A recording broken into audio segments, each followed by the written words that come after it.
পুরুষত্বের জন্য দায়ী মূল হরমোন হচ্ছে টেস্টোস্টেরন। বয়স বাড়ার সাথে সাথে টেস্টোস্টেরনের মাত্রা ধীরে ধীরে কমতে থাকে। তবে শুধু বয়স বাড়ার সাথে সাথেই যে টেস্টোস্টেরনের মাত্রা কমতে থাকে এমনটা নয়, অন্যান্য রোগের কারণেও আপনার টেস্টোস্টেরনের মাত্রা কমতে থাকে। টেস্টোস্টেরনের মাত্রা কমার ফলে পুরুষদের নানাবিধ সমস্যা দেখা দেয়।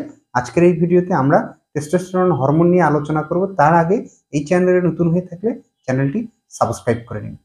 টেস্টোস্টেরন হরমোন কমে যাওয়ার লক্ষণগুলোর মধ্যে অন্যতম লক্ষণ হলো একজন পুরুষ মানুষের শারীরিক দিক থেকে যে সমস্ত শক্তি সামর্থ্য থাকে সেটি কমে যাওয়া এবং পেশি শক্তি কমে যাওয়ার ফলে আগের মতো কাজ করতে না পারা, যৌন চাহিদা কমে যাওয়া এবং যৌন মিলনে অক্ষমতা এবং ইরেকটাইল ডিসফাংশন বা দ্রুত বীর্যপাত হওয়ার মতো সমস্যা দেখা দেওয়া, শুক্রাণুর উৎপাদন কমে যাওয়া, যার ফলে পুরুষ বন্ধ্যাত্বের মতো সমস্যা দেখা দিতে পারে এই টেস্টোস্টেরন লেভেল কমে যাওয়ার কারণে।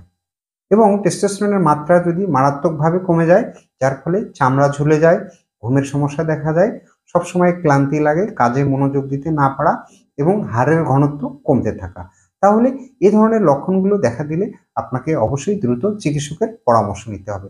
এর আগেই বলেছি যে বয়স বাড়ার সাথে সাথে টেস্টোস্টেরনের মাত্রা কমতে থাকে। কিছু রোগের কারণেও কিন্তু আপনার টেস্টোস্টেরনের মাত্রা কমতে পারে।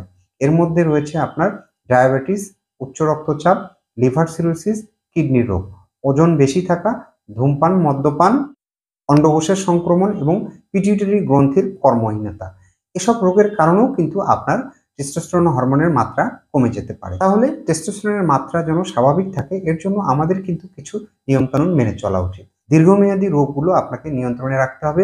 ব্লাড প্রেশার নিয়ন্ত্রণে রাখতে হবে, ডায়াবেটিস নিয়ন্ত্রণে রাখতে হবে, কিডনির সমস্যা আছে কিনা সেটি দেখতে হবে এবং মাঝে মাঝে আপনাকে হেলথ চেক আপ করে দেখতে হবে শারীরিক কোনো সমস্যা আছে কিনা।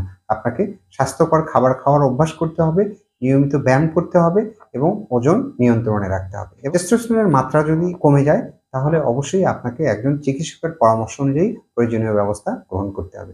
আজকে এই পর্যন্তই। ভিডিওটি ভালো লাগলে লাইক, কমেন্ট, শেয়ার দিয়ে পাশে থাকবেন। এই চ্যানেলে নতুন হয়ে থাকলে অবশ্যই চ্যানেলটি সাবস্ক্রাইব করবেন। ধন্যবাদ সবাই।